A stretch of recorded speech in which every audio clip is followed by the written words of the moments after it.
ఆ సువాసనలతో కూడుకున్నటువంటి తాంబూల చర్వణం చేస్తున్నటువంటి నోరు కలిగినటువంటి అమ్మ. అయితే ఇక్కడ ఒక అద్భుతమైనటువంటి విశేషం ఉంది. అమ్మవారికి సంబంధించినటువంటి తాంబూలము కేవలముగా ఏదో ఆమె ఆరాధన చేసినటువంటి స్త్రీలు మాత్రమే పుచ్చుకునేటటువంటి ప్రసాదము అని పరిమితం చేయడానికి వీల్లేదు. ఆవిడ ఊహించడానికి వీలు లేనటువంటి శక్తిని అనుగ్రహించాలనుకుందనుకోండి, సర్వసాధారణంగా ఆవిడ దేని ద్వారా అనుగ్రహిస్తుంది అంటే తాంబూలం ద్వారా అనుగ్రహిస్తుంది. అందుకే మీరు ఎప్పుడైనా చూడండి, కవితా ధార ఆమె ఇవ్వవలసి వచ్చిందనుకోండి, గొప్ప కవిత్వాన్ని ఇవ్వవలసి వస్తే ఆమె తన తాంబూలపు పిడచ నోట్లో పెడుతుంది. మూకశంకరులను అలా అనుగ్రహించింది. ఆ తల్లి తన యొక్క అనుగ్రహాన్ని తాంబూలం ద్వారా అనుగ్రహించిందా, ఇంకా దాని శక్తి చెప్పడం సాధ్యం కాదు. అయితే ఒక విషయాన్ని నేను చెప్పవలసి ఉంటుంది. శ్రీశైలంలో భ్రమరాంబ అమ్మవారికి సమర్పించిన తాంబూలాన్ని కూడా అలా ఇస్తారు, వేసుకోమని ఇస్తారు. దానికి ప్రత్యక్షమైనటువంటి రుజువు ఏమిటో తెలుసా? నేనే ఒకప్పుడు నాకే శ్రీశైలంలో భ్రమరాంబ అమ్మవారి దేవస్థానంలో ఉన్నటువంటి అర్చకులు పరమ ప్రేమతో ఆ తాంబూలం ఇచ్చారు, వేసుకోండి అని. అంటే మనకి ఆ ఆర్తి ఉండాలి, ఆ ప్రేమ ఉండాలి, కానీ ఆ తల్లి అనుగ్రహిస్తుంది, ఆ తాంబూలం ఇస్తుంది. నాకే కాదు, ఆ రోజున చాలామంది వేసుకున్నారు. నాకు ఒక్కడికే ఇచ్చిందని మీరు అనుకోకండి, అదేదో గొప్ప అని నేను చెప్పట్లేదు. ఆ రోజున నాతో ఉన్న వాళ్ళు చాలామంది ఆ తాంబూలం వేసుకున్నారు. చాలామంది సువాసినులకు కూడా అక్కడ పొద్దున్నే పూజలో పెట్టిన తాంబూలం ఇస్తూ ఉంటారు అమ్మవారు. నేనే చూశాను ప్రత్యక్షంగా అలా తాంబూలం ఇవ్వడం ఆ రోజున. కాబట్టి కర్పూర ద్రవమిశ్ర చూర్ణ కదిరామోదోల్ల సద్వీటికాం, ఆ తాంబూలపు పిడచ పెట్టడం ద్వారా తాంబూల చర్వణం చేస్తున్న అమ్మవారి నోటి వంక చూడడం ద్వారా ఎంత ఫలితాన్ని పొందవచ్చు చెప్పడం సాధ్యం కాని విషయం. అంతకన్నా మహోత్కృష్టమైన విషయం ఉంటుంది అని చెప్పడం చాలా కష్టం. అందుకే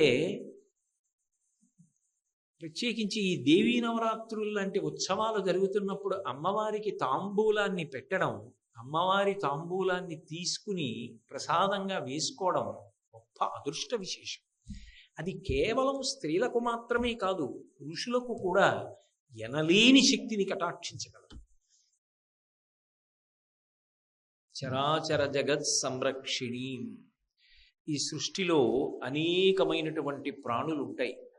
అందులో స్థావరములు జంగమములు అని రెండు విధాలైనటువంటి రూపాలలో ప్రాణులు ప్రధానంగా నివసిస్తూ ఉంటాయి.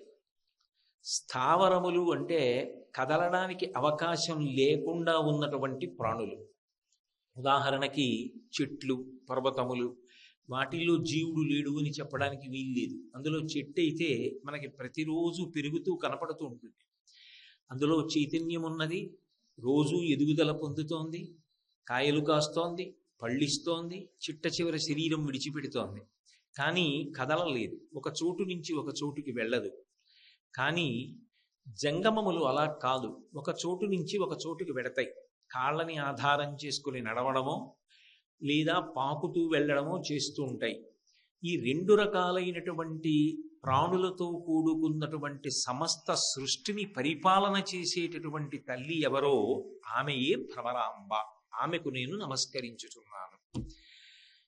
పరిపాలన అనేటటువంటి మాటలో రెండు ప్రధానమైనటువంటి విషయాలు అంతర్లీనముగా ఉంటాయి.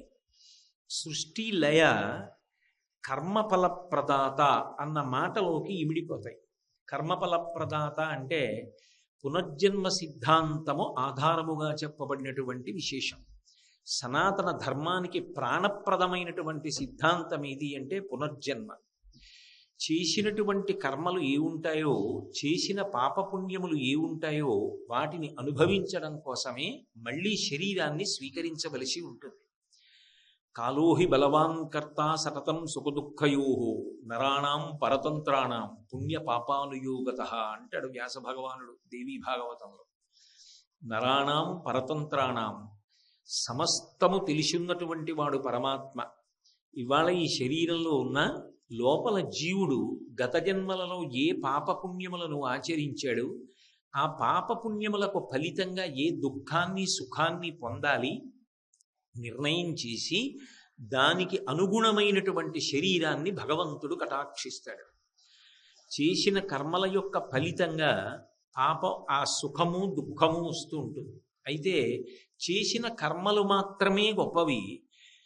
మంచి కర్మ చేస్తే సుఖం వస్తుంది, చెడ్డ కర్మ చేస్తే దుఃఖం వస్తుంది అని నేను అన్నాను అనుకోండి, అప్పుడు కర్మ గొప్పదవుతుంది తప్ప ఈశ్వరుడి యొక్క ప్రమేయం అందులో ఏముంది? ఆవిడ ఏం చేస్తుంది అందులో? ఆవిడ ఉండి చేయగలిగింది ఏముంది? గత జన్మలో నేను ఏదో పుణ్యం చేశాను సుఖపడతాను, గత జన్మలో పాపం చేశాను దుఃఖాన్ని పొందుతాను. ఆవిడ ఉండి నాకు చేసే ఉపకారం ఏమిటి అంటే, ఈ జన్మలో నేను చేసుకున్న పాపపుణ్యములను నా జీవుడు అనుభవించాలి. ఇవాళ కాకపోతే రేపు ఏదో ఒక శరీరాన్ని పొంది దాన్ని అనుభవించాలి అని అనుకున్నప్పుడు ఆ విషయాన్ని రూఢంగా మనసులో నిశ్చయం చేసుకుంటే ఒక విషయం అవగతమవుతుంది. సృష్టిలో ఏ ప్రాణి అయినా కూడా సుఖంగా ఉండాలి అని కోరుకుంటాడు తప్ప నాకు దుఃఖం రావాలి అని కోరుకోడు. నాకు దుఃఖం రావాలి అని కోరుకోడు అనుకున్నప్పుడు దుఃఖం రాకుండా ఉండాలి అంటే పాపం చేయకుండా ఉండాలి. సుఖమే రావాలి అంటే కేవలము పుణ్యకర్మలు మాత్రమే చెయ్యాలి. ఇది తెలిసిండి ఇప్పుడు నేను నా జీవితాన్ని దిద్దుకుని భగవతి ఏ విధంగా నిర్దేశించిందో అటువంటి ధర్మపథంలో ప్రయాణం చెయ్యడానికి నేను సిద్ధపడినప్పటికీ గత జన్మలలో నేను చేసినటువంటి కర్మల యొక్క ఫలితం ఎలా పోతుంది? అది నన్ను ఇబ్బంది పెడుతూనే ఉంటుంది కదా. అది నేను తెలియక చేశాను, కానీ దాని ఫలితం ఇప్పుడు అనుభవించాలి కదా. దాన్ని మరి ఆవిడ తీయకపోతే ఎలా అంటే, ఆవిడ తీయకపోతే కర్మ కన్నా ఈశ్వరుడు గొప్పవాడు కాదు. లేదా మీరు స్త్రీ రూపంగా భగవంతుణ్ణి చెప్తే కర్మల కన్నా ఈశ్వరి గొప్పది కాదు. కర్మల కన్నా ఈశ్వరి గొప్పది అని నేను చెప్పాలి అంటే ఈశ్వరి ఏం చేయగలిగి ఉండాలి? గత జన్మలలో నేను తెలిసో తెలియకో పాపం చేసినా ఇప్పుడు బుద్ధి తెచ్చుకొని ధర్మపథంలో ప్రయాణించడానికి నేను సిద్ధపడి, ఆవిడ ఉన్నది, ఆవిడ చూస్తోంది, ఆవిడ ఇచ్చిన శక్తిని నేను దుర్వినియోగం చెయ్యకూడదు అని నిర్ణయం చేసుకుంటే ఆవిడ నన్ను అనుగ్రహించి నేను గత జన్మలలో చేసినటువంటి పాపముల యొక్క ఫలితాన్ని దుఃఖ రూపంలో ఇచ్చేటప్పుడు దాన్ని తగ్గించి దాని వలన నేను భగవంతుని యొక్క పాదముల నుండి విస్మృతి పొందకుండా ఇంత దుఃఖం వచ్చేసింది అన్న బాధలో నేను భగవంతుణ్ణి మరిచిపోవలసిన అగత్యము కలగకుండా నన్ను పొదివి పట్టి కాపాడాలి. అలా కాపాడితే నేను చేసిన కర్మ ఫలితాన్ని తగ్గించగలిగినటువంటి ఈశ్వరత్వము ఆమె యందున్నది. అది కర్మఫల ప్రదాత. అది పునర్జన్మ సిద్ధాంతంలో ప్రధానమైనటువంటి సిద్ధాంతం. ఆమె పునర్జన్మని ఇచ్చేటప్పుడు కానీ, సుఖదుఖములను ఇచ్చేటప్పుడు కానీ, మాయని తొలగించినప్పుడు కానీ, జ్ఞానమిచ్చినప్పుడు కానీ, మోక్షమునకు పంపినప్పుడు కానీ ఆమె సర్వస్వతంత్రురాలు. ఎవరు ఆమె వైపుకి తిరిగి పరమ భక్తితో అమ్మా నువ్వు చెప్పినట్టు బ్రతకాలనుకుంటున్నాను, పైకి ఏదో ఆవిడికి ఆ పువ్వులు తెచ్చాను, అది తెచ్చాను, ఇది తెచ్చాను కాదు, భక్తితో ఆమె వైపుకి తిరిగి నమస్కరిస్తే శకుర్ణత్వానత్వా కథమివ సతాం సన్నిధదతే అంటారు శంకరులు సౌందర్యలహరిలో. ఆ భావన కలిగిన వాడు ఒక్కసారి నమస్కారం చేసిన ఆవిడ పరవశించిపోతుంది. అలా ఎవరు నమస్కరించాడో వాడు గత జన్మలలో చేసిన కర్మల యొక్క ఫలితములను ఇచ్చేటప్పుడు వాడు పరమ దుఃఖాన్ని పొంది తన పాదముల నుండి విస్మృతి పొందకుండా ఆమె పొదివి పట్టి కాపాడగలదు. 2, ఇక జన్మ పరంపర నుండి ఆమె విడుదల ఇవ్వగలదు. ఆమె మాయాస్వరూపిణి కనుక మాయయందు తిప్పకుండా ఏది సత్యమో అది ఎరుకలోకి వచ్చేటట్టుగా చెయ్యగలిగిన తల్లి కూడా ఆవిడే. అందుకే అమ్మవారిని ఎరుపుతో సంకేతిస్తూ ఉంటారు. అరుణాం కరుణాతరంగితాక్షీం అని. ఆవిడ ఎరుపు, ఆవిడ కట్టుకున్న బట్ట ఎరుపు, ఆవిడ పెట్టుకున్న బొట్టు ఎరుపు, అంత ఎరుపుతో సంకేతించి సర్వారుణ అంతా ఎరుపే. ఎందుకు ఆ ఎరుపు అంటే ఎరుపు మార్పునకు సంకేతం. తెల్లవారుజామున ఆకాశం ఎరుపెక్కిందనుకోండి, చీకటి పోయి వెలుగు వస్తోంది అని గుర్తు.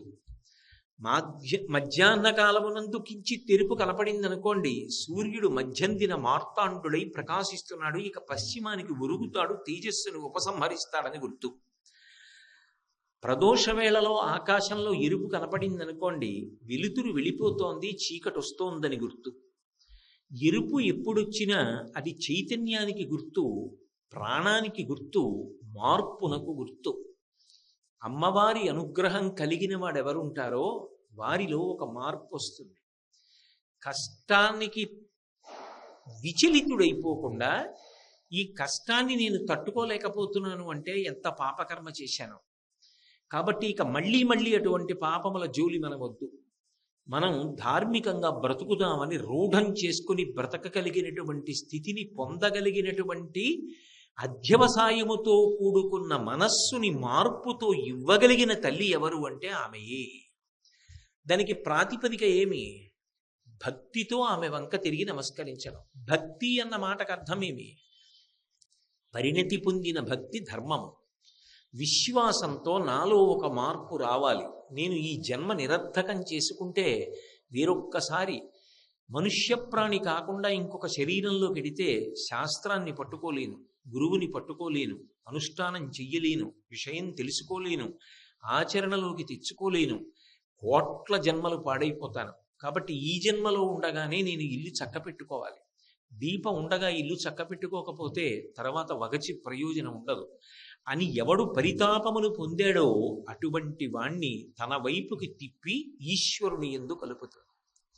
అలా కలపగలిగిన తల్లి కాబట్టి ఆమె జగత్ సంరక్షణ చేస్తుంది. రక్షణ అంటే పరిపాలన, ఆ తిప్పగలిగినటువంటి శక్తి. అంతేకాదు, సృష్టి అంటే పునర్జన్మ ఇవ్వడం, లయ, మళ్ళీ ఆ శరీరం విడిచిపెట్టి జీవుడు వేరొక శరీరంలోకి వెళ్ళిపోతూ ఉండడం, జనన మరణ చక్రంలో తిప్పడం, అదే మాయ. మహామాయా విశ్వం భ్రమయసి పరబ్రహ్మ మహిషి. సంసార చక్రము అంటే గృహస్థాశ్రమంలో ఉండి భార్యాబిడ్డలతో ఉండడము అన్న ఒక్కటే అర్థం లేదు. సంసార చక్రము అంటే జనన మరణ చక్రమునందు తగులుకుని ఉండుట, అలా తిరుగుతూ ఉండడం. అందుకే శంకరాచార్యులు వారు శివానంద లహరి చేస్తూ గళంతీ శంభోత్వచ్చరిత సరిత కిల్బిషరజో దళంతీ ధీకుల్యాసరణిషు పతంతీ విజయతాం దిశంతీ సంసార భ్రమణ పరితాపోపశమనం వసంతీ మచ్చేతో హృదభవి శివానందలహరి అంటారు. సంసార భ్రమణ పరితాపోపశమనం అన్నారు. సంసార పరిభ్రమణము అంటే జనన మరణ చక్రమునందు జీవుడు ఒక శరీరాన్ని పుచ్చుకోవడం, కొన్నాళ్ళకు వదిలేయడం, మళ్ళీ ఇంకో శరీరంలోకి వెళ్ళడం, మళ్ళీ పుచ్చుకోవడం, అలా తిరుగుతూనే ఉండడం. ఇలా తిరుగుతూ ఉండేటటువంటి దాని నుంచి విడుదల ఏనాడు పొందాడో ఆనాడు పరమశాంతిని పొందాడు. మోక్షము అంటే విడుదల. దాని వైపుకు తీసుకెడుతుంది. అందుకే సృష్టికర్త్రి బ్రహ్మరూప గోప్త్రీ గోవిందరూపిణి సంహారిణి రుద్రరూపాతిరోధాన కరీశ్వరి. ఆ తల్లి సృష్టి నుంచి మోక్షం వరకు చేస్తుంది. ఆమె ఇవ్వాలి అని అనుకున్నప్పుడు అడగడం మనకి చేత కాదు, ఆమె ఏదైనా ఇవ్వగలదు. అందుకే ఆమెకి కామకోటి అని పేరు. కామకోటి అన్న మాటకు అర్థం ఏమిటంటే కోర్కెలకు చిట్ట చివరి హద్దు. మహా అడిగితే ఏమడగగలవు? సుఖములకన్నిటికీ కూడా అంతిమమైనటువంటి సుఖం మోక్ష సుఖం, అథవా అంతకన్నా కిందకి వైరాగ్య సుఖం. ఈ సుఖములు నువ్వు అడిగితే ఏ కోరిక కోరినా ఆ కోరికలకి హద్దు ఆవిడే, ఆవిడ్ని దాటి ఇంకా ఉండడానికి వీల్లేదు. అందుకే ఆమె కామకోటి. అటువంటి తల్లి కాబట్టి ఆమె సృష్టి లయ రెండు. స్థితి. స్థితి అంటే ఒక శరీరంతో వచ్చాం భూమి మీదకి, అది స్థావరము కావచ్చు, జంగమము కావచ్చు. చరాచర జగత్ సంరక్షిణి. అది ఓ చెట్టు కావచ్చు, ఓ కొండ కావచ్చు, ఓ కొండ చిలవ కావచ్చు, ఓ చీమ కావచ్చు, మనిషి కావచ్చు. ఇన్ని ప్రాణులను పోషించడం ఎలా అంటే ఆమె బ్రహ్మాండ పిండాండ సమన్వయాన్ని చేస్తూ ఉంటుంది. అది ఆమె గొప్పతనం, అది రక్షణ, అది నిర్వహణ, పరిపాలన చేస్తూ ఉంటుంది. ఎలా అంటే ఎన్ని ప్రాణులు ఉండనివ్వండి, అన్ని ప్రాణుల యొక్క బ్రతుకు పిండాండ బ్రహ్మాండ సమన్వయం మీద ఆధారపడుతుంది. ఉదాహరణకి ఇది పిండాండం. పిండాండం అంటే ఓ శరీరం, బ్రహ్మాండం అంటే బయట ఉన్నటువంటి పాంచభౌతికమైనటువంటి ప్రకృతి. దీనిలోకి గాలి కావాలి, ఎక్కడి నుంచి వస్తుంది? బ్రహ్మాండంలో గాలి పిండాండంలోకి ఎడుతుంది. వెళ్ళినది మలినమైపోయింది. ఊపిరితిత్తుల దగ్గర బొగ్గు పులుసు వాయువుని పుచ్చుకొని ప్రాణవాయువుని శరీరానికి ఇచ్చింది. ఇప్పుడు మలినమైన వాయువుని ఎవరు పుచ్చుకోవాలి? విడిచిపెట్టినప్పుడు బ్రహ్మాండం పుచ్చుకుంటుంది. బ్రహ్మాండంలోంచి ఊపిరి తీసి మలినమైన వాయువుని మళ్ళీ బ్రహ్మాండంలోకి వదిలిపెడతాడు. దీనికి దాహం వేసింది, నీళ్లు కావాలి. బ్రహ్మాండంలో నీళ్లు తెచ్చి పిండాండంలో పోస్తాడు. పిండాండంలో మూత్రపిండములు శుద్ధి చేసి మలినమైన జలాన్ని సిద్ధం చేస్తాయి. మూత్ర రూపంలో దాన్ని విడిచిపెట్టాలి. ఎక్కడ విడిచిపెడతాడు? మా అమ్మ అన్నా, మా నాన్నగారన్నా, మా ఆయనన్నా, మా అన్నగారన్నా, మా గురువుగారన్నా అవి ఎవరు పుచ్చుకోరు. ఎవరు పుచ్చుకోవాలి? బ్రహ్మాండం పుచ్చుకోవాలి. లోపలికి నీరిచ్చేది బ్రహ్మాండం, మలినమైన నీటిని మళ్ళీ పుచ్చుకునేది బ్రహ్మాండం. అంటే బ్రహ్మాండము నుండి నీరు పిండాండములోకి వెళ్ళి పిండాండములో ఉన్న మలినమైన నీటిని మళ్ళీ బ్రహ్మాండం పుచ్చుకుంటుంది. దీనికి ఆకలేసింది, అన్నం కావాలి. బ్రహ్మాండంలోంచి అన్నం వస్తుంది. బయట ఓ యాపిల్ పండు తెచ్చుకు తింటాను. లోపల తెల్లవారేటప్పటికి పిప్పి మిగిలిపోయింది. దుర్గంధభూయిష్టమైనటువంటి పిప్పి సంవరణీకండరములు సడలిపోయి కింద నుంచి జారిపోయినప్పుడు ఎవరు పుచ్చుకుంటారు? మళ్ళీ బ్రహ్మాండం పుచ్చుకోవాలి. మళ్ళీ కడుపు ఖాళీ అయి ఆకలేస్తే బ్రహ్మాండంలోంచి పిండాండంలోకి, పిండాండంలో పిప్పి బ్రహ్మాండంలోకి. ఇది ఇలా తిరుగుతుంటుంది ఈ చక్రం. ఈ చక్రం తిరిగేటప్పుడు ఒకదానికన్నా ఒకటి అత్యంత ఆవశ్యకములు. బ్రహ్మాండంలో ఆహారాన్ని పిండాండం పుచ్చుకోవడంలో వైక్లభ్యం వచ్చిందనుకోండి, ఆకలి ఇట్లేదు, తిన్నా నిలబట్టలేదు, వాంతి అవుతోంది. ఇవాళ సాయంకాలం వైద్యుడి దగ్గరికి వెళ్ళచ్చు. నీరు పుచ్చుకున్నది నిలబట్టలేదు, వెళ్ళిపోతోంది. సాయంకాలం వరకు ఆగకూడదు, గంటలో వెళ్ళాలి. బ్రహ్మాండంలో ఊపిరి పిండాండం పుచ్చుకోవట్లా, పిండాండంలో ఉన్నటువంటి మలినమైన వాయువుని బ్రహ్మాండంలోకి వదిలిపెట్టట్లా, ఉత్తర క్షణం వెళ్ళిపోవాలి. ఒకదానికన్నా ఒకటి ప్రమాదం. ఆఖరణ బ్రహ్మాండంలోంచి పిండాండంలోకి, పిండాండంలోంచి బ్రహ్మాండంలోకి ఈ 5 సమన్వయం ఆగిపోయిందనుకోండి, శవం. అప్పుడు అది ఎక్కడికి వెళ్ళాలి? బ్రహ్మాండంలోనే కలిసిపోవాలి. పిండాండాలన్నీ ఎక్కడి నుంచి రావాలి? బ్రహ్మాండంలోంచే రావాలి. ఎవరు నిర్వహిస్తున్నారు ఇది? ఏ తల్లి నిర్వహిస్తోంది? శక్తి అంటే కదలిక. ఈ కదలికలన్నీ ఎవరు చేస్తున్నారు? ఎవరు రాత్రి నిద్రపోయినప్పుడు ఊపిరి తీయించారు? ఏ తల్లి తిన్న పదార్థాన్ని జీర్ణం చేస్తోంది? ఏ తల్లి తెల్లవారేటప్పటికి పిప్పిని బయటకు వదులుతోంది? ఒక్క పనసపండు తీసుకొచ్చి ఇంట్లో పెడితే వాసన ఇల్లంతా తెలుస్తుంది. దుర్గంధభూయిష్టమైన పదార్థము లోపల ఉంటే నవరంధ్రములతో కూడిన శరీరంలోంచి ఎక్కడ మలినమైనటువంటి వాసన బయటికి రాకుండా ఏ తల్లి శాసనం చేసి కాపాడుతోంది? అమ్మా, ఆ శక్తి రూపాన్ని ధరించిన ఎదురుగుండా నిలబడితే అదే భ్రమరాంబ. శ్రీశైలస్థలవాసినీం భగవతీం శ్రీమాతరం భావయే. ఆ శ్రీశైల పర్వతం మీద ఉన్నదే ఆ తల్లి. ఆమె చరాచర జగత్ సంరక్షిణి. అయితే బ్రహ్మాండంలోంచి ఇలా పోషణ ఎలా చేస్తుంటుంది ఆవిడ? అన్నీ ఒక పదార్థాన్ని తినవు. అన్నము అంటే తింటాం, కానీ అన్నిటికీ అన్నం ఒకటి కాదు. ఏనుక్కి శాకాహారం అన్నం, సింహానికి మాంసాహారం అన్నం, తేనెటీగకి తేనె అన్నం,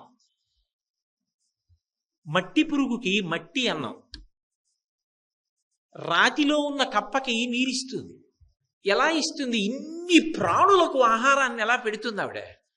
అంటే సూర్యచంద్రులు ఇద్దరిని స్తనములుగా చేసుకుని ఆమె లోకాలన్నింటినీ పోషిస్తూ ఉంటుంది.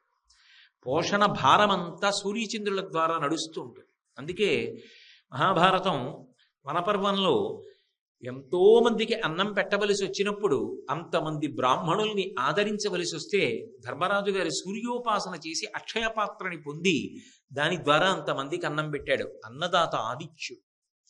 కాబట్టి ఆదిత్యుణ్ణి ఒక స్థనంగా మార్చుకుంది, చంద్రుణ్ణి ఒక స్థనంగా మార్చుకుంది. నాకు ఇది చెప్తున్నప్పుడు ఎప్పుడూ ఒక విషయం జ్ఞాపకానికి వస్తుంది. పేరాల భరతశర్మ గారు శారదానంద లహరి చేస్తూ, ఒక్కడు ఏన్గుమోమునను మరొక్కడు ఆరుమొగాలతోడ నీ అక్కున పాలుత్రావా జగమంతయు బిడ్డలు కన్న తల్లి నీడెక్కడ నుండి చేపెదకో ఇనబింబము చంద్రబింబము తక్కక నీవు రంబునను తాల్పకయున్న అహర్నిశల్సతి అంటారు. ఆ తల్లి ఎంత గొప్పగా అనుగ్రహిస్తుంది అంటే, ఆమె సూర్యచంద్రులిద్దరినీ కూడా తన స్థనమండలంగా ఉంచుకుంది. ఎందుకని అంటే ఒక్కడు ఏనుగుమోమునను. ఆమె కుమారుల్లో వినాయకుడు సుబ్రహ్మణ్యుడే ఉంటారండి అంటే మరి నాకు ఆవిడమ్మే, మీకు ఆవిడే అమ్మ. ఆ బ్రహ్మకీట జనని, చీమకి ఆవిడే తల్లి.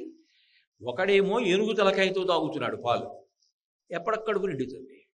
రెండో వాడేమో 6 ముఖాలతో తాగుతున్నాడు సుబ్రహ్మణ్యుడు, ఎప్పటికడుపు నిండుతుంది. అమ్మా మరి వాళ్ళిద్దరికే పాలిచ్చి పోషిస్తే మమ్మల్ని అందరినీ ఎలా పోషిస్తావో అంటామేమోనని సూర్యచంద్రులిద్దరినీ కూడా తన స్తనములుగా మార్చుకుని ఆ తల్లి జగత్తునంతటినీ కాపాడి అన్నం పెడుతోంది అన్నపూర్ణయ్యి.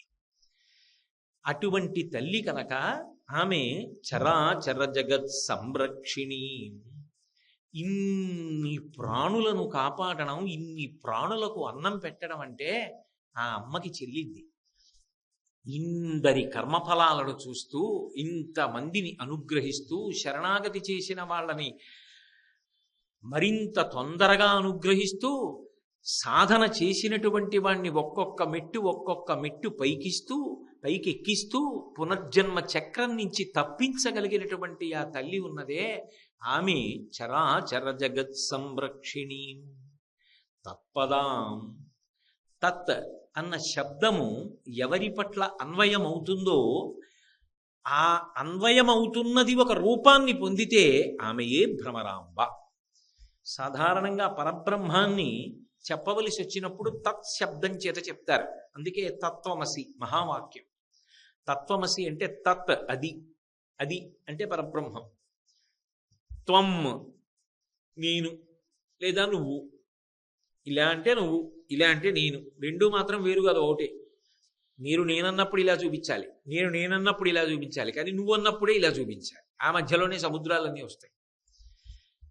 మీరు నేనన్నప్పుడు ఎక్కడ చూపించారో నేనన్నప్పుడు అక్కడే చూపించినప్పుడు నిజానికి ఇక్కడున్నది అక్కడున్నది ఒక్కటే అనుకుంటే అసలు మాయంతా పోయి. కానీ ఇక్కడ నేను, అక్కడ నువ్వు, ఈ నేను బాగుండాలి, ఆ నువ్వే ఏమైపోయినా పర్లేదు, అండంలోనే సంసార చక్రం అంతా వచ్చింది. కాబట్టి అది ఆ తల్లి యొక్క వైభవం. ఆ తత్ ఆవిడుందే, ఆ పరబ్రహ్మం ఉన్నదే. పరబ్రహ్మం అంటే ఎవరు? పరబ్రహ్మం అంటే బాగా జ్ఞాపకం పెట్టుకోవలసినటువంటి లక్షణం ఆద్యంతములు లేనిది. ఒకనాడు ఉన్నది, ఒకనాడు లేనిది అన్న మాట అన్వయము కానిది, ఎప్పుడూ ఉంటుంది, సనాతన. అందుకే మన ధర్మానికి సనాతన ధర్మం అని పేరు. ఇది ఒకనాడు ఉన్నది ఒకనాడు లేనిది కాదు, ఎప్పుడూ ఉన్నది. భగవంతుడు ఎలా సనాతనుడో ఈ ధర్మము కూడా అంతే, సనాతన ధర్మము. ఇటువంటి సనాతనమైనటువంటి ధర్మమును ప్రతిపాదించినటువంటి తల్లి కూడా ఆమెయే. కాబట్టి అందుకే శృతి సీమంత సింధూరి కృతపాదాబ్జధూళిక, ఆమె చేతనే ప్రతిపాదింపబడినటువంటి వేదము రూపాన్ని పొంది వేదమాతగా ఆమె పాదములకే నమస్కరించినప్పుడు ఆమె యొక్క సీమంత భాగమునందు ఉన్నటువంటి సింధూరము ఆమె పాదముల మీద అలంకృతమవుతుందిట. అటువంటి పాదములకు నమస్కరించుతున్నాను అని లలితా సహస్రనామ స్తోత్రంలో ఒక నామం. ఆ తల్లి తత్పదాం.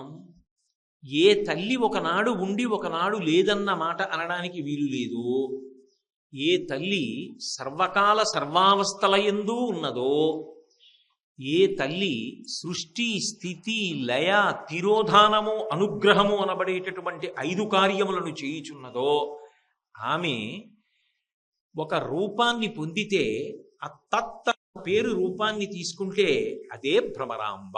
ఇవన్నీ గుణములుగా చెప్పగలం తప్ప అలా ఉన్న వారిని చూడాలి, ఒక్కసారి ఆ పరబ్రహ్మాన్ని చూడాలి అనుకుంటే భ్రమరాంబ వంక చూడు, ఆమెయే ఆ తత్ శబ్దమునకు నిలువెత్తు ఆకారము. అందుకే తత్పదాం.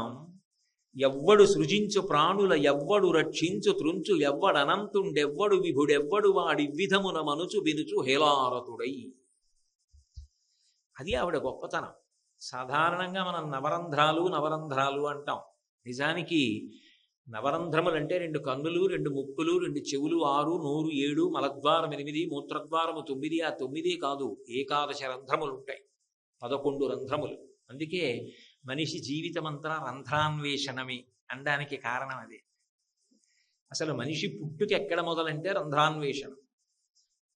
శరీరం అంతా తయారైపోయిన తర్వాత బయటికి వెళ్ళిపోవాలి కదా అమ్మ కడుపులోంచి. అప్పుడు రంధ్రాన్వేషణం చేయడు, ఎలా బయటికి వెళదామని. బయటికి వచ్చాడు, వచ్చిన దగ్గర నుంచి తాను పెరిగి పెద్దవాడు అవ్వాలి. నోట్లో పెట్టుకోరా అంటే ఎలా పెట్టుకోవాలో తెలియక చెయ్యి ఇటుపోతుంది, చెయ్యి అటుపోతుంది. అమ్మ ఇలా పెట్టుకోవాలి, ఇలా కలపాలి, మితుకులు కింద పడకూడదు, ముద్దిలా నోట్లో పెట్టుకోవాలి. నోట్లో పెట్టుకోవడం అలవాటు అవుతుంది. ఇంకా నేను అన్నీ వర్ణించడం ఎందుకు, మీకు తెలుసు. వయసు పెరిగే కొద్దీ రకరకాల రంధ్రాన్వేషణాలు.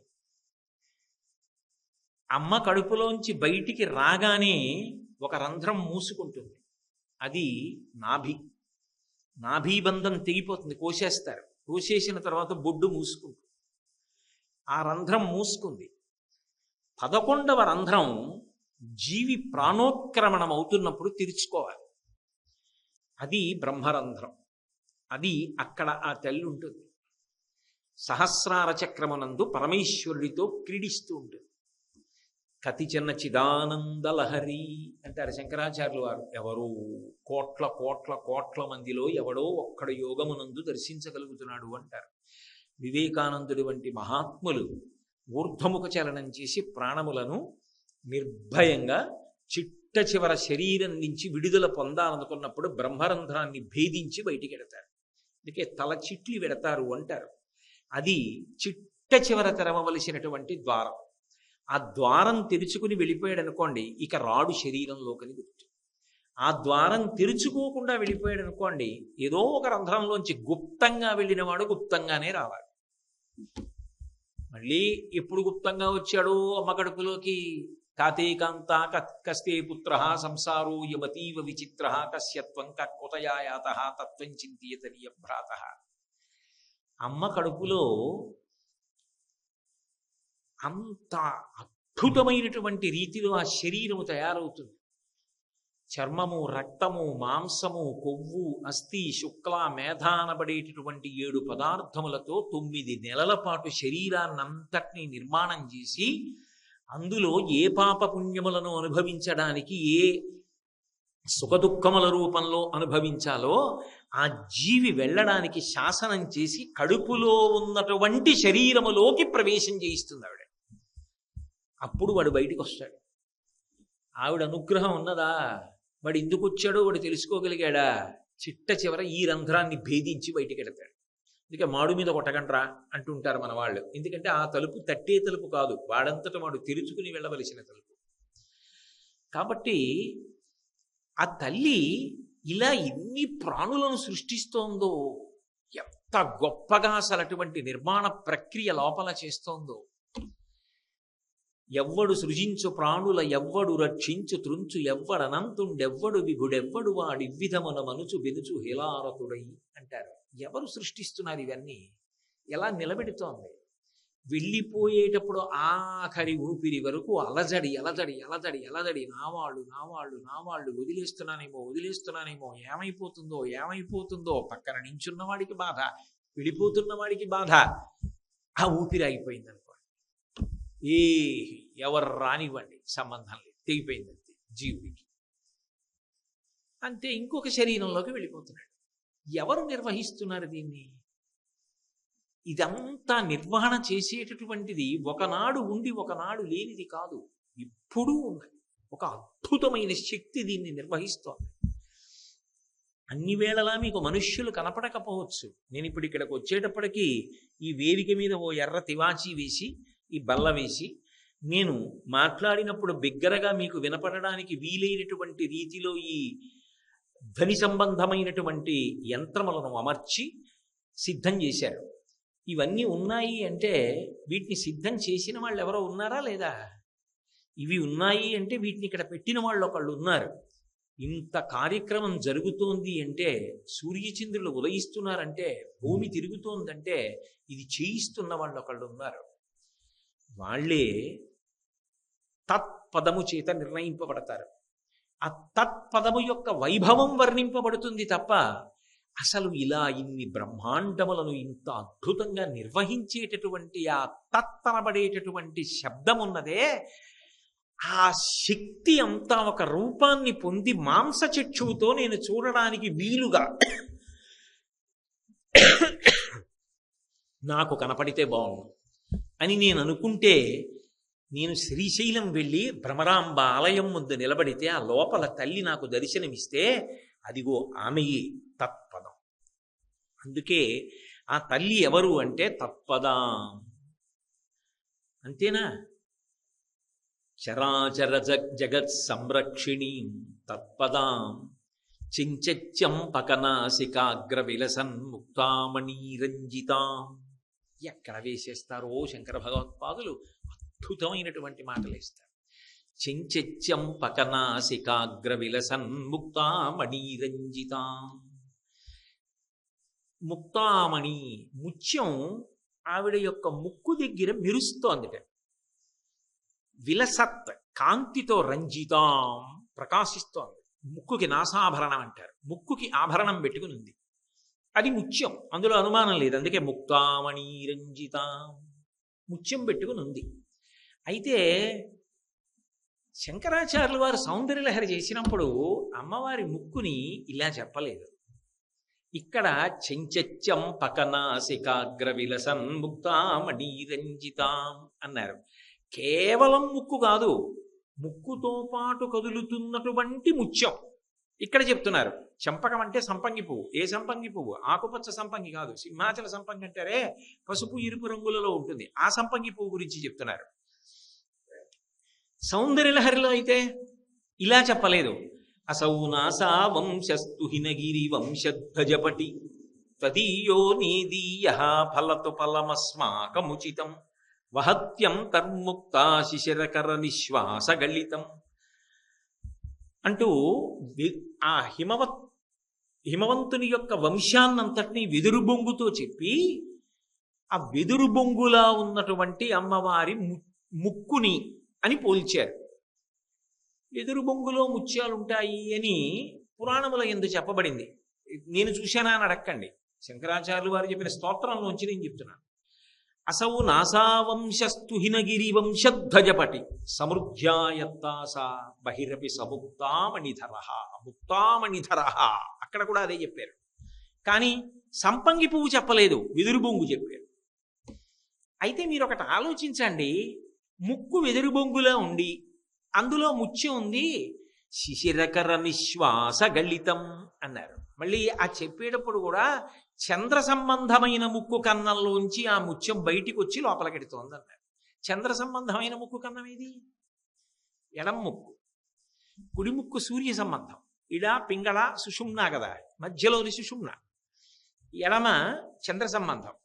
చంద్ర సంబంధమైనటువంటి ముక్కు కన్నంలోంచి ఊపిరి బయటికి వస్తోంది అన్నటువంటి మాట యోగ సంబంధమైనటువంటి మాట. ఎందుకని అంటే శిశిరకర నిశ్వాస గళితం. అది మనం ప్రయత్నపూర్వకంగా చూద్దాము అంటే కుదిరే విషయం కాదు అని యోగశాస్త్ర ప్రతిపాదన. నేను పరమ ప్రశాంతమైనటువంటి స్థితిలో, ధ్యానంలో, సంతోషంతో, అనురాగంతో, ప్రేమతో, కారుణ్యంతో ఉన్నాననుకోండి, అప్పుడు నాకు తెలియకుండా ఊపిరి కుడి ముక్కులోంచి వెళ్ళి ఎడమ ముక్కు రంధ్రంలోంచి బయటికి వస్తుంది. శిశిరకర నిశ్వాస గళితం. ఎడమ ముక్కు కన్నంలోంచి బయటికి వస్తోందట అమ్మవారికి. అది చంద్ర సంబంధం కదా, చల్లగా ఉంటుంది కదా, అందులో ఉంది ముత్యం. లోపలికి పెట్టుకుంది ఆవిడ. ఆ ఊపిరి వదిలినప్పుడు ఆ ముత్యం ఏం చేస్తోందంటే బయటికి వచ్చి మళ్ళీ ఊపిరి తీసినప్పుడు లోపలికి వెళ్ళిపోతుంది. అది కనపడక కదులుతున్నటువంటి ముత్యం. ఎందుకని? వెదురు బొంగులో ముత్యాలు ఎప్పుడు కనపడతాయి అంటే వెదురు కర్ర నరికేసి పగల కొడితే ముత్యాలు కనపడాలి. అలా అంటే అమంగళకరం కదా. అందుకే శిశిరకర నిశ్వాస గళితం. ఊపిరి వదిలిపెట్టినప్పుడు ఆ ముత్యం బయటికి వచ్చి లోపలికెడుతోంది అన్నారు. ఇక్కడికి వచ్చేటప్పటికి వెదురు బొంగుతో చెప్పలా. ఎందుకనంటే మీరు కొంచెం జాగ్రత్తగా ఆలోచించండి. వెదురు బొంగు మీద ముత్యం పెడితే పెద్ద కాంతి ఏం ఉండదు, అంత అందంగా ఏం కనపడదు. అది వెదురు బొంగు తీసుకొస్తే దాని మీద ముత్యం పెడితే ఏం అందంగా కనపడుతుందండి? ఏమందం ఉంటుంది అందులో? పోలికకి యోగశాస్త్రానికి వాటికి అబ్బో అద్భుతం, చాలా గొప్ప విషయం, నేనేం కాదంటే మహానుభావుడు శంకర భగవత్పాదులకి పేరు పెట్టగలిగినంత మొనగాడినా నేను కాదు. కానీ వర్ణనకి చెప్తున్నాను. కానీ లలితా సహస్రనామ స్తోత్రంలో వ్యాస భగవానుడే ఉన్నాడు, తారాకాంతి తిరస్కారినాసాభరణ భాసురా అన్నాడు. అదేమి మామూలుగా ఉండదయా, నక్షత్రముల యొక్క కాంతిని తిరస్కరిస్తుంది. అంటే నక్షత్రముల యొక్క కాంతులు వెలవెలబోతాయి. దేనికి అంటే ఆవిడ ముక్కుకి పెట్టుకున్నటువంటి ముత్యపు కాంతుల ముందు ఆ కాంతులు వెలవెలబోవాలి. అంటే వెదురు బొంగు మీద ముత్యం పెడితే ఇంత కాంతిగా కనపడుతుందని చెప్పడం కుదురుతుందా? లోపల నుంచి బయటకు వచ్చి వెళ్ళిపోతున్నప్పుడు యోగ సంబంధానికి బాగుందేమో కానీ ఈ మాటకి ఈ మాట ఎలా కుదురుతుంది? పైగా భ్రమరాంబ విషయంలో దీనికి అన్వయం అంత బాగా ఎలా కుదురుతుంది అనుకున్నారు శంకరులు బహుశా. అందుకే ఇక్కడికి వచ్చేటప్పటికి వెదురు బొంగుతో పోలిక పెట్టాల అమ్మవారి ముక్కుకి. చించెత్యం పకనాసికాగ్ర విలసన్ముక్తామణిరంజితాం, సంపంగి పువ్వుతో పోల్చారు. సంపంగి పువ్వుతో ఎందుకు పోల్చాలి అంటే, సంపంగి పువ్వు కొంచెం ఇలా ముద్దగా ఉంటుంది. కొంచెం ఒక్క రేకో రెండు రేకులో విచ్చుకున్నాయి అనుకోండి, మీరు ముచ్చిక పట్టుకుని ఇలా పెట్టారనుకోండి, కొంచెం ముక్కు పుటాలు అదిరి పడుతూ ఇలా ముక్కు కన్నాలు బాగా తెరుచుకుంటే ఎలా ఉంటుందో అలా ఉంటుంది. అలా వెదురుబొంగు ఉండదు. అందుకే సంపంగి పువ్వు అయితే ఇలా ముచిక పట్టుకున్నప్పుడు అటు ఇటు రేకులు విచ్చుకుంటే నాసాపుటములు అదిరిపడుతున్నటువంటి ముక్కులా ఉంటే, కదులుతున్న ముక్కు ముత్యంలా ఉంటుంది. అయితే ఈ సరదా ఏమిటి? ఎందుకు ఆ ముత్యం గురించి అంత కష్టపడి చెప్తున్నారు? ఆయనకి కష్టం ఉండదు, మన చేత ధ్యానం చేయిస్తారు ఆయన. బాగా బాగా బాగా ఇటు లలితా సహస్రం, అటు సౌందర్య లహరి, ఇటు స్తోత్రం, ఇన్నింటిని ఆలోచింపచేసి ఇలా ఎందుకు వేశారు అని బాగా ఆలోచించేటట్టు చేస్తారు. అలా ఆలోచించేటట్టు చేస్తే దాని గురించి ఆలోచించడమే ధ్యానం. అదే భ్రమరాంబ ధ్యానం. దానివల్లనే అమ్మవారి అనుగ్రహం. అది శంకర భగవత్పాదుల యొక్క కవితా ప్రజ్ఞ. ముక్కుకి పెట్టుకునేటటువంటి ఆభరణం విషయంలో అమ్మవారికి ఒక ప్రత్యేకత ఉంది. ప్రత్యేకించి మీనాక్షి అమ్మవారు, కన్యాకుమారి అమ్మవారు, వీళ్ళిద్దరూ కూడా నాసాభరణానికి ప్రఖ్యాతి. వీళ్ళిద్దరూ కూడా నాసాభరణం పెట్టుకుంటారు. పైగా పరమమంగళప్రదమైన ఆభరణంగా దేన్ని చెప్తారు అంటే, అమ్మవారికి పెట్టేటటువంటి ముక్కుకి ఆ బులాకి అంటామే, ఆ ముత్యంతో చేసినటువంటి ఆభరణం అమ్మవారికి ముక్కుకి పెట్టుకున్నది పరమ పవిత్రం, పరమ మంగళప్రదంగా చెప్తారు. అందుకే ఒకానొకప్పుడు అటువంటి ఆభరణం పరమ ప్రఖ్యాతిని పొంది ఉండేది. ఇప్పుడు సంపంగి పువ్వుతో ఎందుకు పోల్చి చెప్తున్నారు శంకరులు? మీకు చెప్పా ఇందాక. ఒకటి, నాసాభరణమునందు ప్రఖ్యాతి వహించినటువంటి మూర్తులు ఉన్నాయి అమ్మవారివి, మీనాక్షి, కన్యాకుమారి, ఇటువంటివి. అంతేకాదు, నిజానికి రక్షణ అనేటటువంటిది విష్ణుశక్తి. ఆ విష్ణుశక్తికి వైష్ణవీ శక్తికి అభేదం. అందుకే గరుడధ్వజాం, ఆమె గరుడధ్వజాన్ని పొంది ఉంది అన్నారు. అంటే విష్ణువు యొక్క స్త్రీ స్వరూపం. అభేదం, ఇద్దరు ఒకటే. ఇద్దరూ ఒకటే అయినప్పుడు ఇప్పుడు అమ్మవారు ఎలా ముక్కు చివర ముత్యం పెట్టుకుంటుందో, విష్ణువు యొక్క అవతారములన్నీ కూడా ఏ అవతారంలోకి వెళ్ళిపోతాయో అటువంటి పరిపూర్ణావతారమైనటువంటి కృష్ణావతారం కూడా ముక్కు చివర ముత్యం పెట్టుకుంటుంది. అందుకే కస్తూరీ తిలకం లలాట ఫలకే వక్షస్థలే కౌస్తుభం నాసాగ్రే నవమౌక్తికం కరతలే వేణుం కరే కంకణం సర్వాంగే హరిచందనం చ కలయం కంఠే చ ముక్తావళీం. ఆయనకి అదే అలవాటు. గోపస్త్రీ పరివేష్టితో విజయతే గోపాల చూడామణి. ఇక్కడ ఈవిడ దగ్గరికి వచ్చేటప్పటికీ ఈవిడ చుట్టూ శ్రీనాథధృతపాలిత త్రిభువనాం శ్రీచక్ర సంచారిణీం గానాసక్త మనోజ్ఞ యవ్వన లసద్గంధర్వ కన్యావృతాం దీనానామతివేల భాగ్యజననీం దివ్యాంబరలంకృతాం శ్రీశైలస్థలవాసినీం భగవతీం శ్రీమాతరం భావయే.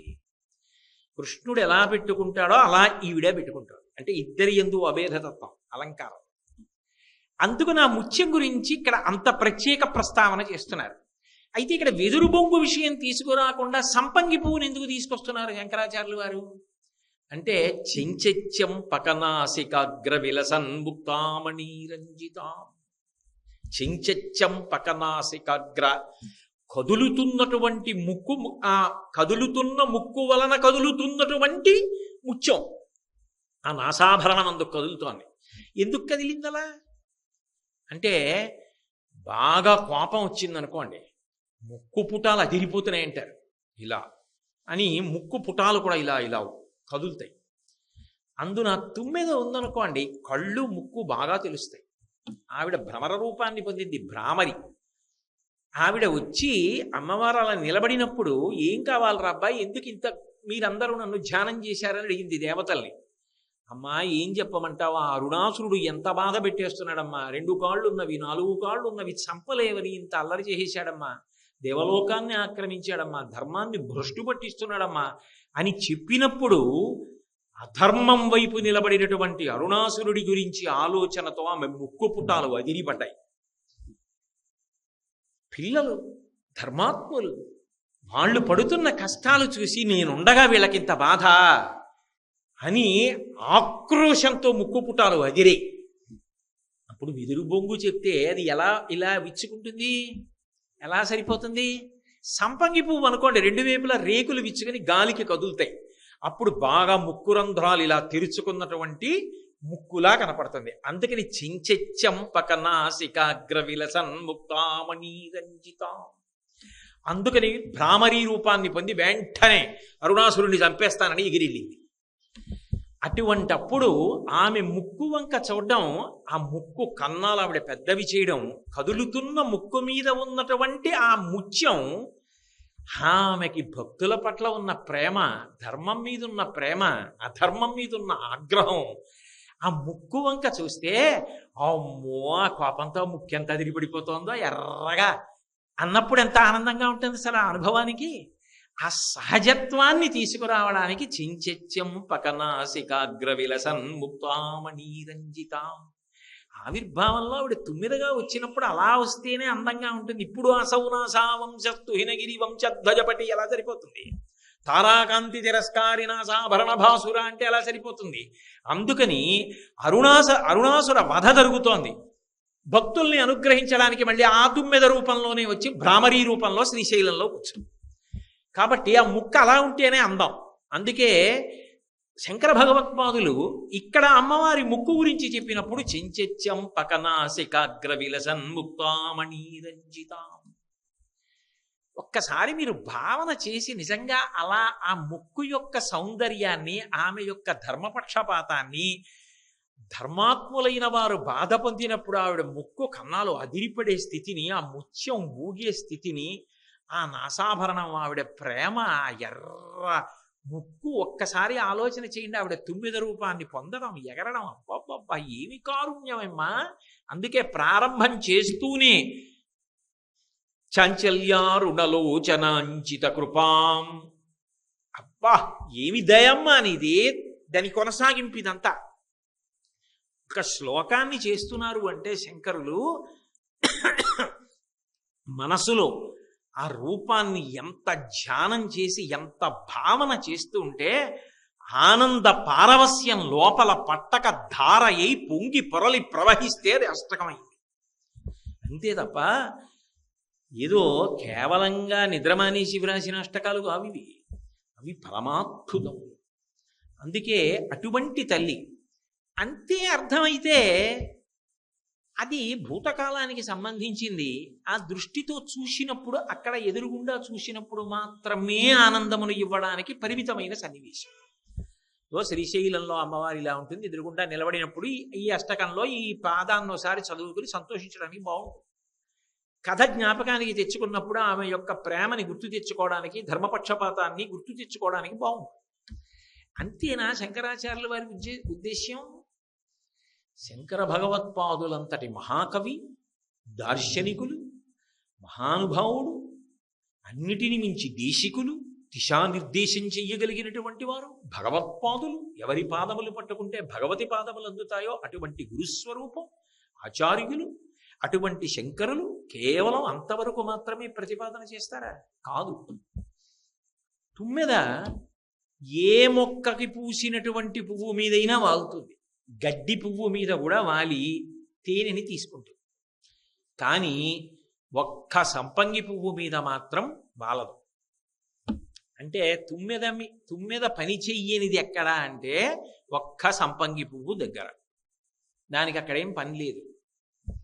తుమ్మెదకి పేరేమిటి? షట్పదం. ఇప్పుడు ఎవరు తుమ్మెద? అమ్మవారు తుమ్మెద, భ్రామరి. అమ్మవారు తుమ్మెదగా ఉండిపోయి మనం ఎప్పుడూ ఆవిడ్ని తుమ్మెదగానే చూస్తుంటే మనం ఎప్పటికీ ఆవిడిలో ఐక్యం అవ్వలేదు. శంకరుల యొక్క గొప్పతనం ఎక్కడుందంటే మనని తుమ్మెదగా మారుస్తున్నారు.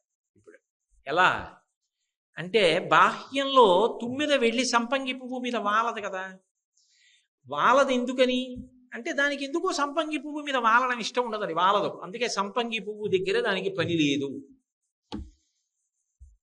తుమ్మెదకి సంస్కృతంలో షట్పదమని పేరు, 6 కాళ్ళు ఉన్నది.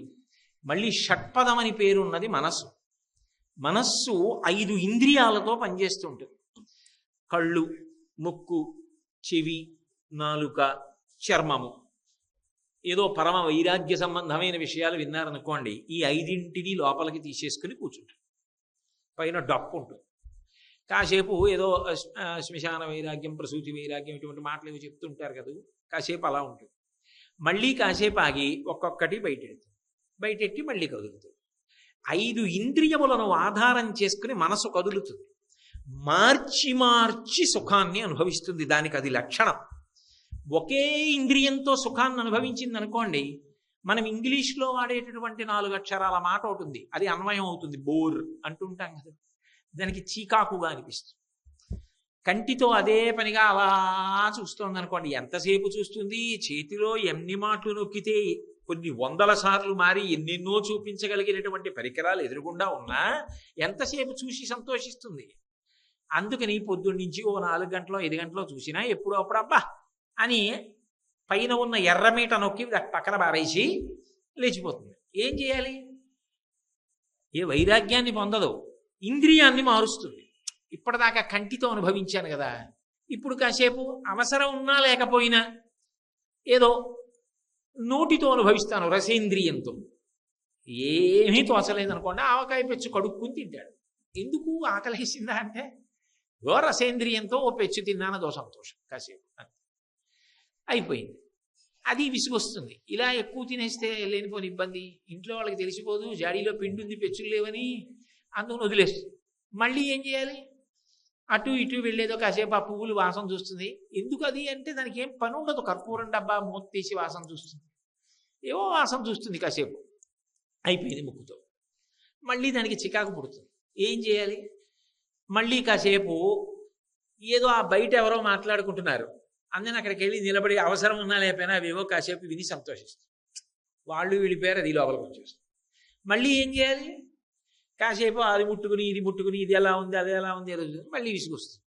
మళ్ళీ వచ్చి కూర్చుని మళ్ళీ నొక్కుతుంది, మళ్ళీ చూస్తుంది. అంటే ఇంద్రియాన్ని మార్చి సుఖాన్ని పొందుతూ ఉంటుంది. ఈ ఇంద్రియాల్ని మార్చి సుఖాన్ని పొందుతూ ఉండడం అనేటటువంటి తమాషా దానికి ఉన్నటువంటి లక్షణం. అది అలా తిప్పుతూనే ఉంటుంది.